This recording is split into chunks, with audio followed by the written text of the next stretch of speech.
Hello aspirants, welcome to Current Affairs for Beginners session by La Excellence. This session will help beginners in reading the Hindu newspaper. Let me give you answers for yesterday's questions. The first question is, which of the following is the bulwark of individual liberty against arbitrary detention? The answer is C. Habeas corpus. In part 3 of our Indian Constitution, we have fundamental rights, and in this we have articles 12 to 35.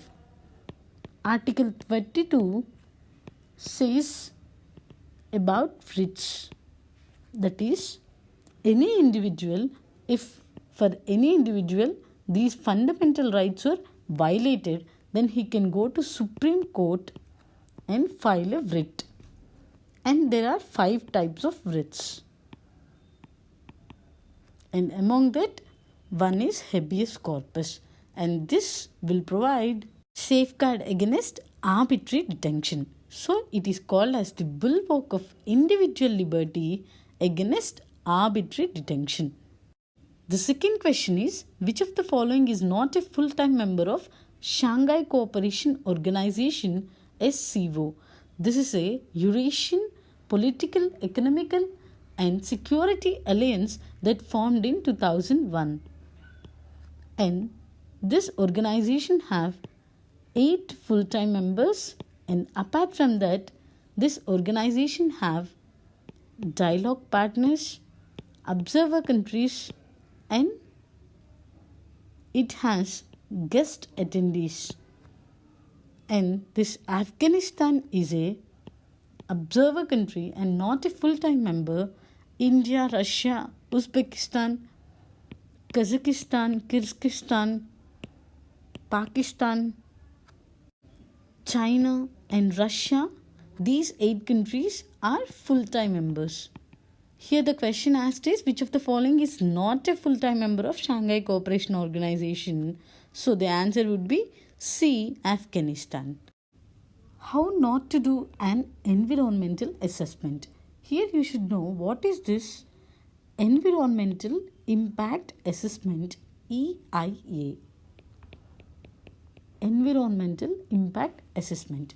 For starting any project or any construction, you need a clearance from the Environmental Ministry or any other relevant regulatory bodies, and that clearance you have, that is you call as environmental clearance. And through this environmental impact assessment, this is a report. This says whether environmental clearance is granted to a project or not. And in this report, it will see all the possible or potential impacts of this project. That is, whether there is any environmental impact. That is, whether after this project started there will be any pollution, or nearby there are any wildlife sanctuaries, and whether there is threat to any wildlife sanctuary, or whether there is threat to any humans, because if this project has more pollution like water pollution or air pollution, and that can cause any health diseases to human, or all these harmful effects will be studied by this environmental impact assessment. And then it will identify the measures to minimize these effects. And how this EIA process will go on, let us see that in brief. In India, this EIA process is so elaborative, and it consists of 4 processes, that is screening, preliminary assessment, scoping and main EIA. Before this, developer has to prepare an EIA report with the help of environment consultant, and on the basis of such report, EIA may be divided into comprehensive EIA and rapid EIA.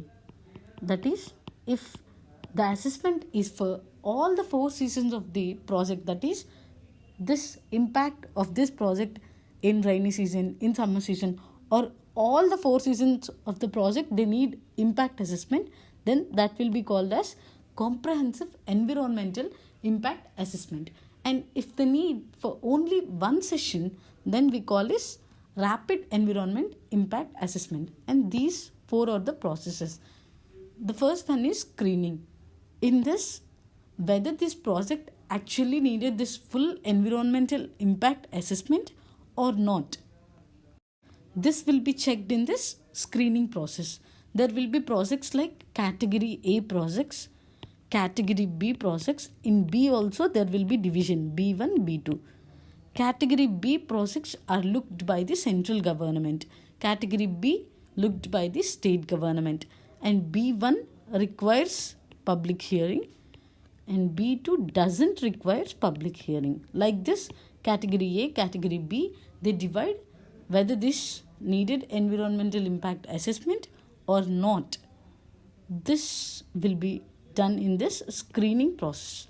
And in this public assessment, there will be just review of available data and expert advisor in order to identify the key impacts of the project at local environment. That is, what is the position of this project, whether if this project comes into reality, what are the impacts on the local environment. This will be tested in this public assessment.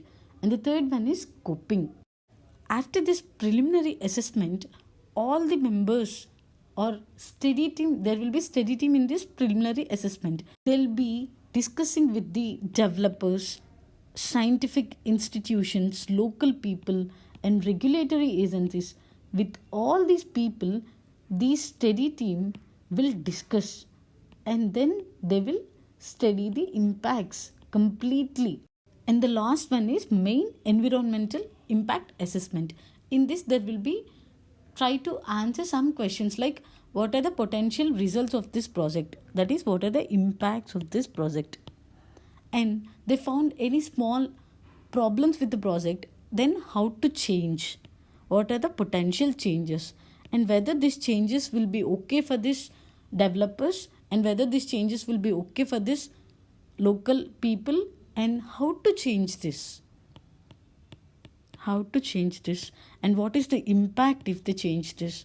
All these questions will be discussed in this main environmental impact assessment. And after that, there will be public hearing.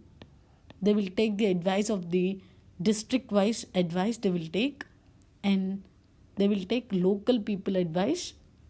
All this, after all this, there will be report released on this project called environmental impact assessment of the concerned project. Here you should know what are the advantages of this environmental impact assessment.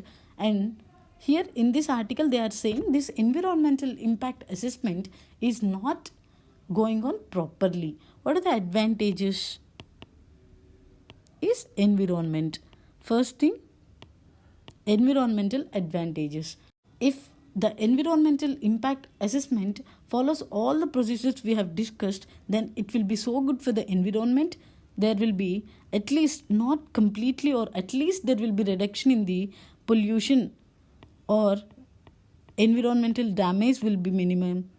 Like this, there will be so many advantages according to the environment. And in most of the projects, mostly there will be differences between local people ideas and the people who want to install this project, or mostly government. There will be differences in the ideas between local people and government. If in this environmental impact assessment, before the project, if they take the local people's advice, then it will be beneficial for this project to continue. Like that, there are many advantages for this environment impact assessment. And this topic comes under GS paper 3, environmental and ecology. The crackdown on civil society. This article is about exercise of state's power on civil societies or citizens. In this article, we have to discuss the emergency 1975-77, and there is a mention of this Bhima Corrigan. What is this Bhima Corrigan, and what is this Bhima Corrigan incident that was so famous? The first one is national emergency.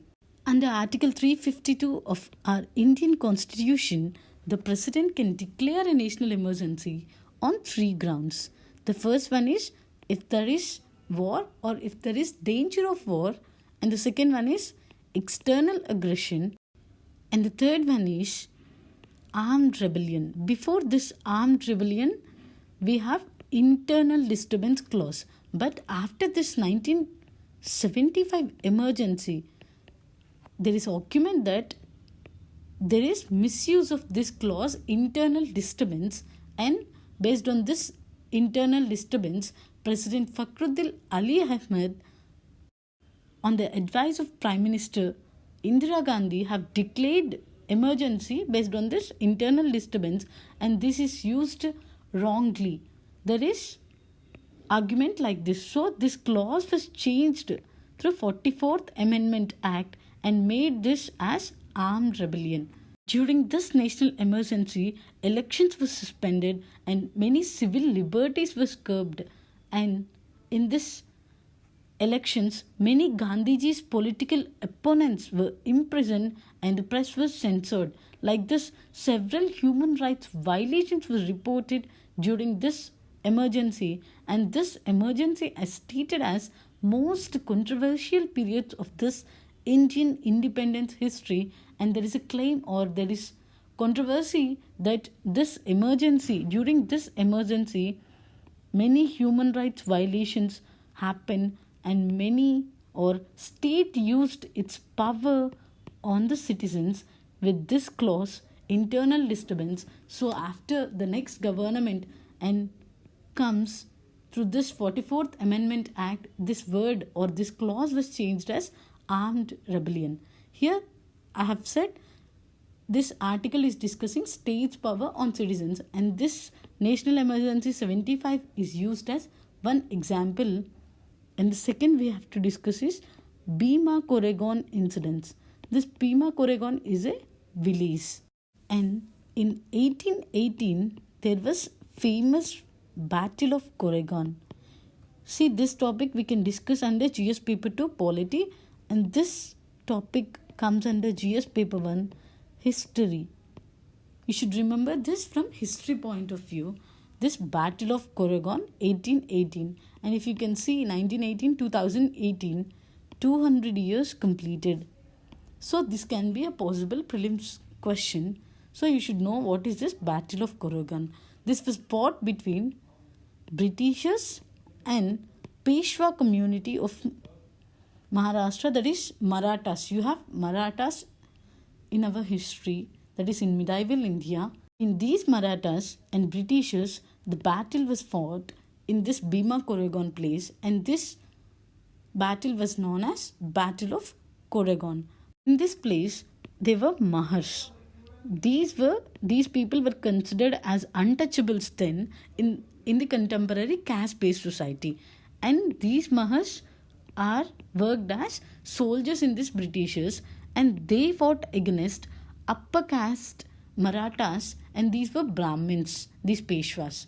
So the battle of low caste people against the upper caste is seen as a victory for this people, and after so many years, even Ambedkar visited this place in 1927. From that day, many thousands of his Ambedkar followers visit that site on every new year. Only 41% in Haryana believe in evolution. Here we have to discuss what is this Darwin's theory. This article is about only 41% in Haryana believe in this Darwin's theory of evolution. Let us see what is this Darwin's theory of evolution. This is the theory of biological evolution, and in this theory they are saying that this theory states that all species of organisms arise and develop through the natural selection of small and inherited variations. That is, any individual or any species of organisms change continuously, and there will be small variations or inherited variations for surviving, competing, and reproducing. To survive in this world, or to compete with other organisms, or to reproduce, for these three things, any species will constantly, or there will be small variations in that species. For example, see here. First, the human is like this, and then he constantly changed to survive with this world or to compete with other organisms or to reproduce. This is Darwin's theory of evolution. Bees gets hooked on harmful pesticide. This topic is important for you from GS3 perspective, that is environmental and ecology point of view. You should know this word, neonicotinoids. What is this? This is an insecticide. What is insecticide? Any substance that is used for killing insects. This is a class of insecticides. And this insecticide will disturb the ability of bees to reproduce, and it will lower their resistance to disease. See, this insecticide will result in the reduction of insects. That is, it will stop the ability of the bees to reproduce, and this will reduce the resistance of this disease, so that insects population will reduce gradually, and insects population reduction will lead to loss of birds, and this leads to ecological imbalance. And because of this, so many countries like European Union or United States have restricted the use of this nicotinoids, that is neonicotinoids. Just remember, this is an insecticide from prelims point of view. Cabinet note for 79% rise in outlay for postal bank. In this, we have to discuss what is this India Postal Payments Bank. First, let us know what is this payment bank.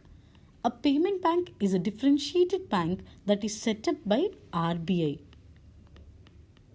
to further financial inclusion. That is, the main aim of this payments bank is financial inclusion, and this will be achieved by providing current and saving accounts to the users and providing payments or any other remittance services to the labor or low income households or small businesses or any unorganized sector.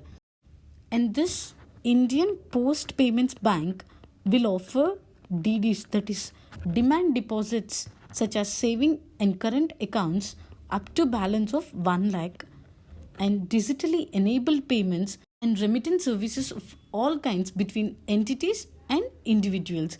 It will provide access to third-party financial services such as, that is between bank, customer and other party. For example, insurance is between insurance company, customer and bank, that is third-party financial services such as insurance, mutual funds, pension, credit products or any foreign exchange reserves in partnership with this insurance companies, or it might be mutual fund houses or pension providers or any other banks or any other international money transfer organizations. And the third one is, it will issue ATMs or debit cards. This payments bank, however, cannot issue credit cards. Remember, it can only issue ATM and debit cards, and it cannot issue credit cards. And the fourth one is, it will be permitted to handle cross-border remittances. What is this remittances? If a person is living in country B and he want to send money that is earned in this country to his family that is living in country A, we call this money as remittances. So for this, to handle this cross-border remittances transactions also, this Indian Post Payments Bank is useful. That is 4 services it can provide. The first one is demand drafts, that is current account. It will provide a bank account, that is savings or current account. And the second thing is, it can provide insurances or any pensions. And the third one is, it can give ATMs and debit cards. And the fourth service it can provide is, it can provide cross-border remittances. And we have many government schemes. For example, for old people we have pension scheme, and we have LPG subsidy scheme, or we have for widows one scheme, and for child, that is for girl child's one scheme. For all these schemes we call these people as beneficiaries. And we have one scheme called direct benefit transfer, and under this scheme government will directly give money to these people's bank accounts. And this Indian Post Payment Bank can be useful for this purpose. And here let me say one thing. We already have many banks and we already have government banks. Many we have. and why this government is about to introduce this Indian Post Payments Bank, because we have post offices in every rural areas also we have this post offices. See, this rural connectivity is a major problem, and banks cannot go or cannot access its services to every rural villages. We call this as last mile connectivity. Last mile connectivity is a problem, but in every village we have this post offices. If we can create a bank linked with this post offices, this can be a very benefit, and we can achieve the target of this last mile connectivity. For this purpose, this Indian Post Payments Bank project was started, and this got the cabinet nod. Rupee Health's new law closes at 70.59.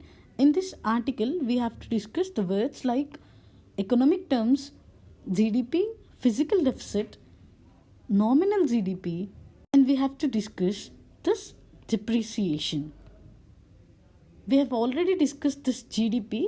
This is monetary value or monetary measure of the market value of all the final goods and services that is produced in a year. That is final goods and services, like for example, take the goods like cars, any vehicles, or any infrastructural related services, software services, for example. All this, they will be calculated in terms of money, and this value for 1 year what they have produced either as a goods or as a service, they calculate and they say it as GDP of the country. And what is this nominal GDP? This is evaluated at current market prices. For example, there will be inflation in this year. It is gradual rise in the prices of a commodity, or there is deflation in the year.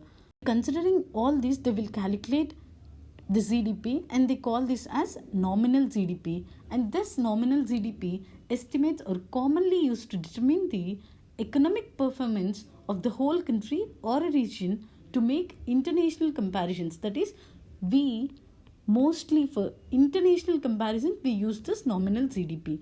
And the next thing we have to discuss is physical deficit. This is the difference between government's revenues and expenditures.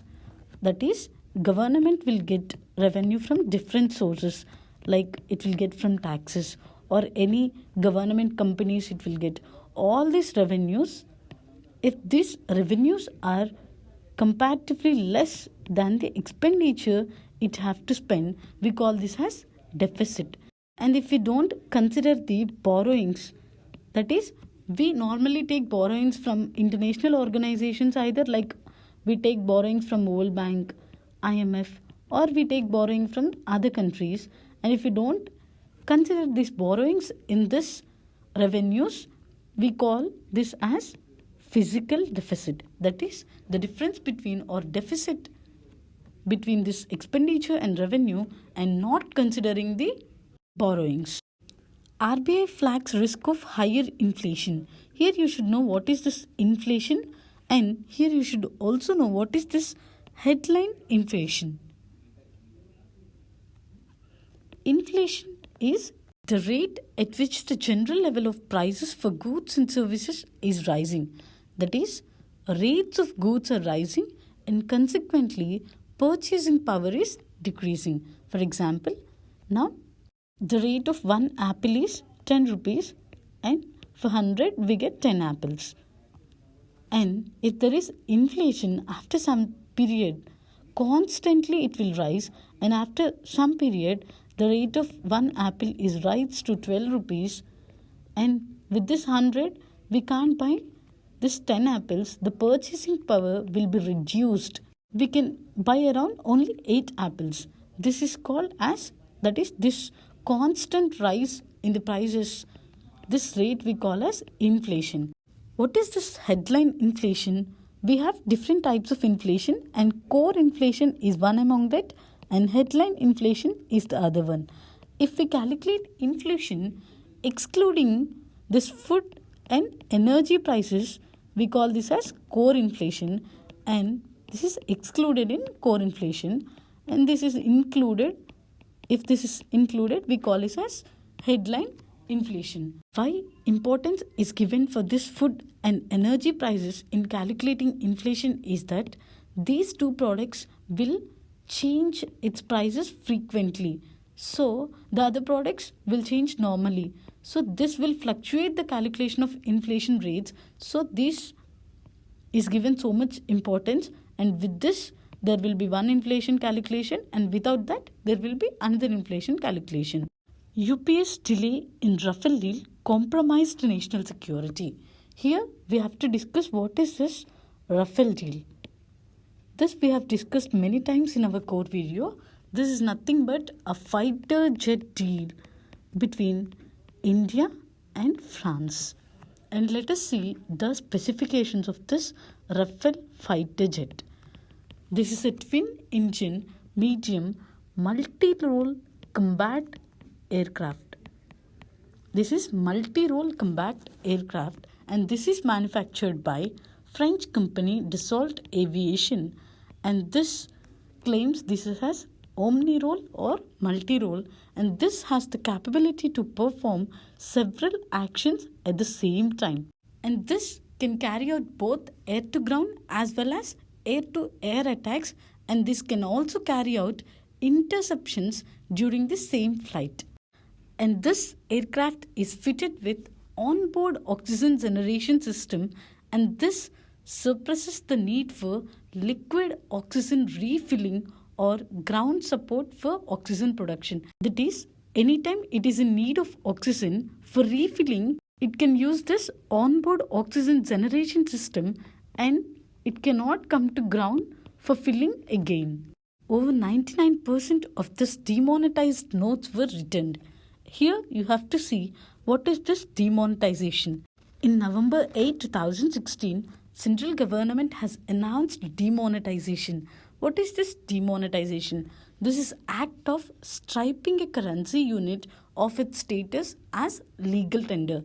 For example, we have 1000 rupees notes and 500 rupees notes before this demonetization, and this demonetization will remove this 1000 rupees note as a legal, and from then or from that date this was not valid as a currency. This is called as demonetization, and in this the current form of money is pulled from circulation. For example, this 1000 rupees note is removed from circulation and the new notes can be introduced. Example, 2000 rupees notes and new 500 rupees notes were introduced. This we call as demonetization.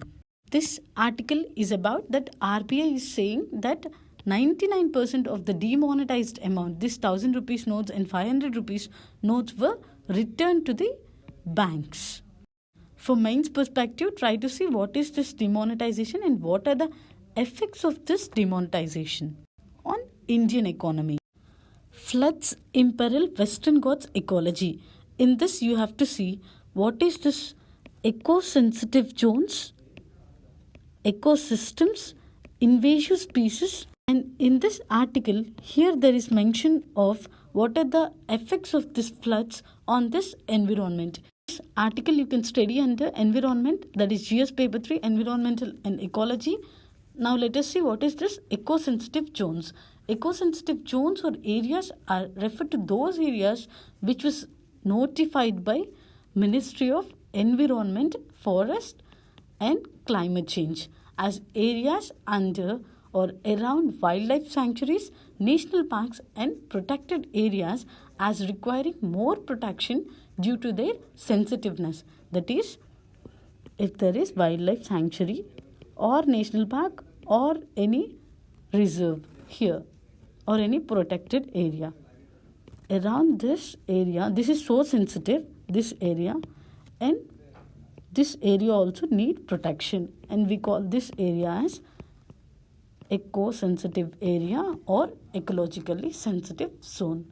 This eco-sensitive zones are like the transition zone between the less protected area, that is outside this there is less protected area, and before this area there is more protected area. This is like transition zone between two areas, that is less protected area and more protected, highly protected area. And under Environmental Protection Act 1986, this zones will be restricted with industrial operations. That is, industrial operations cannot done in these areas. And these areas can be act as shock observers.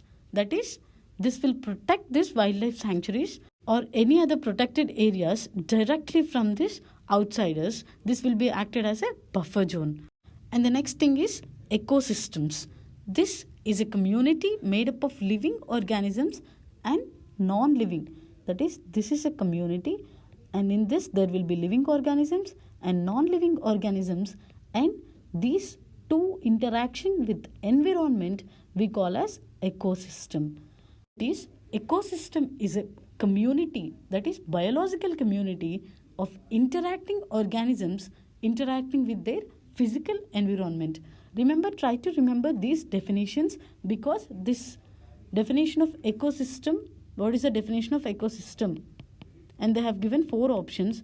This is question in UPSC 2017 prelims. So try to remember, whenever there is ecological terminology or any economy terminology, try to remember their definitions in particular. And the next one is invasive species. This can be any kind of living organism, like it can be an amphibian, or it can be a plant, or it can be an insect or fish, or any organism that is not native to a particular place, and they can harm environment or economy or human health, then we call that species as invasive species. And in this article, they were saying about the impacts of these floods on the ecology. And mostly there are 4 to 5 impacts that can be used for your mains answers. The first one is threat to rare, endangered and threatened species. We have IUCN list, International Union for Conservation of Nature. This is an international organization. This releases red data book, and according to that there will be classification of species like rare. These are rare species, and endangered. They will be having some threat. They have to be preserved or conserved. And threatened. These are most threatened species. They need more protection. Like that there will be classification. And because of this floods, there will be more threat to this rare, endangered and threatened species. And just now I have said invasive species. That are, these species are not native to a particular space. That is, now this species called, here there is mentioned giant African snail. This is not native to this Kerala region, but this now entering this region, that is increasing the invasive species. Let me say, the first one is threat increase to rare, endemic and threatened species. The second one is there is invasive species coming into this region. And the third one is impact of floods on riverine and aquatic systems. That is, there is change of this ecosystems of this aquatic. That is, there is change of this aquatic system. There will be fishes, or there will be water. There will be change in the quality of the water, or there will be changing in the number of fishes or the types of fishes. The outsiders may come, or these fishes may die. All these imbalances in the ecosystems. And the next thing is several endemic species were washed out. What are these endemic species? Certain species will live only this region. That is, in Kerala, for example, a certain species like a fish or a frog, this is present only in this Kerala. But what happens because of this floods, there is a chance of this species may be washed out or die. Then this may be lost to this ecology. And the next threat is there will be fungal infections to trees and plants, and as a result, trees and plants may die. These all are the impacts of floods to this environment and ecology. Try to remember for mains perspective. Cabinet clears 1600 crore mission to map course. Here we have to see what is this O-Smart project or O-Smart program. Ocean Services Technology, Observations, Resource Modeling and Science Program. The name suggests this project will give or will provide for ocean services and technology to farmers and observatories for this observations, whether there will be tsunamis or whether there is any floods or whether there is any changes in these oceans, to observe that special observatories and to map the resources in the oceans, resources and modeling and science or any. This OSMART scheme will cover 16 sub-projects, and this will address ocean developmental activities like services, technology, resources, observation and science, as we have discussed here. Through this scheme, there will be some economic benefits provided to the user communities that are living in the coastal areas. That is, for the people who are living in the coastal areas, will be provided with some economic benefits like any shipping related, or for fishermen any fishing boats or any technology related to fishing, or any offshore industries near coastal areas. For this, they'll be giving some financial support. And currently 5 lakh fishermen community are receiving daily information through mobile phones about things like allocation of fish potential, that is how much fish are there, or if you go now into this ocean, how much you can collect, and about the local weather conditions, now you can go to the fishing or not. Like this, the information is given to the fisherman. And now this move will help in reducing the search time for fishermen, resulting in saving of fuel cost.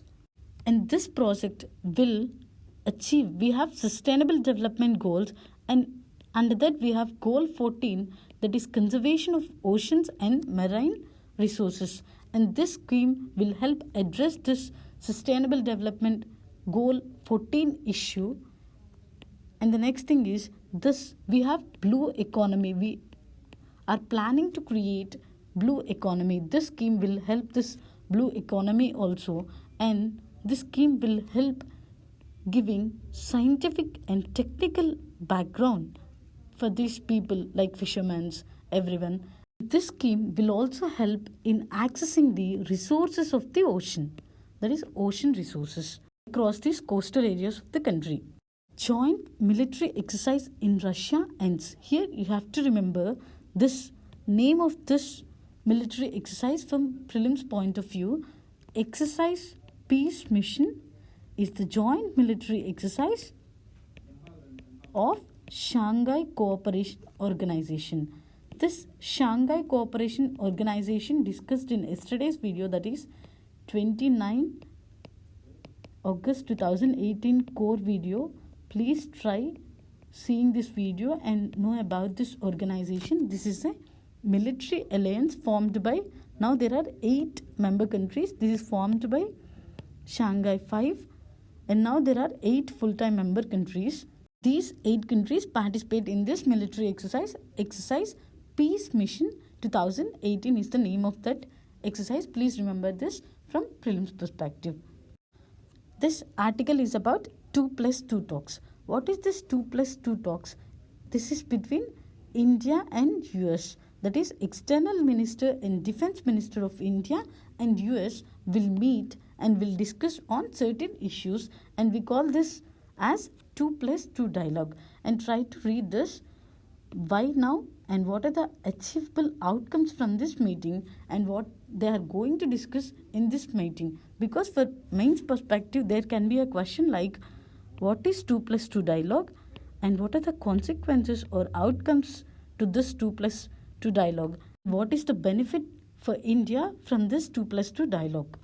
And there are issues like, first issue is China and how to respond to China, and the agreements on communication and expanding the scope of military exercises between 2 countries, and US-India partnership on Asia, that is in Asia, how they can proceed on partnership, and they have to discuss about this.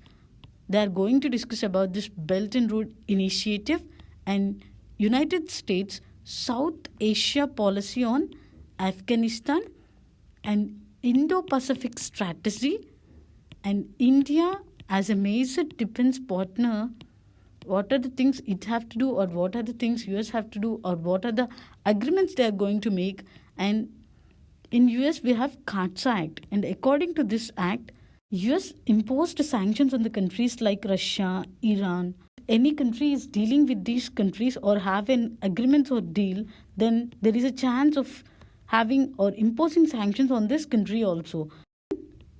India have relations with Russia, and CARTSA Act is imposed on Russia. And what is this impact of this CARTSA Act on India? They are going to discuss about this in this 2+2 dialogue, and they are about to discuss about terrorism and trade, how to improve trade between two countries. These are the topics they are going to discuss in this 2+2 dialogue, and try to have each statement or one statement about all these topics and how it will be helpful for India or how it is affecting the India. Because we have in GS paper 2 in international relations policies of other countries that are affecting India's or Indians' interest. We have this topic, and under this topic we can read this mains perspective. Delhi High Court questions legality of arrest. Here we have to see what is this Unlawful Activities Prevention Act. This act aims at effective prevention of associations, that is, it will prevent any associations or groupings that are indulged in unlawful activities. That is, if any people or group of people formed as association and they were about to do or they are indulging in any unlawful activities, this act will prevent such activities. And the objective of this law was to empower the state deal effectively with activities that are directed against the sovereignty and integrity of the India. That is, if any assembly or if any assembly or associations that are about to indulge in unlawful activities that can create problem to the sovereignty of India or integrity of India, then this act will give power to the state to deal these issues effectively. Challenges at BIMSTEC. This article is about there is BIMSTEC summit. That is BIMSTEC summit this week, and Prime Minister is going to attend that summit. And what are the challenges at BIMSTEC?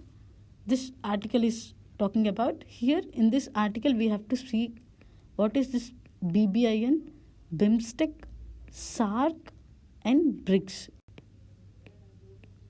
These are regional groupings, and try to see who are member countries for this and what is the aim of this organization, and any organization is in news and why it is in news. In the next article is power play. In this article they were saying despite government measures, this power sector is still in distress. And here in this article you have to see what is this IBC, Insolvency and Bankruptcy Code, and what is this UDAY scheme. This UDAY scheme was launched by Power Ministry for reviving the DISCOMs, that is distribution companies. UDAY scheme will help these DISCOMs financially and operationally healthy so that these DISCOMs can supply the power at affordable rates. Try to answer these questions. The first question is about environmental impact assessment, and the second question is about Indian Post Payments Bank. Thank you.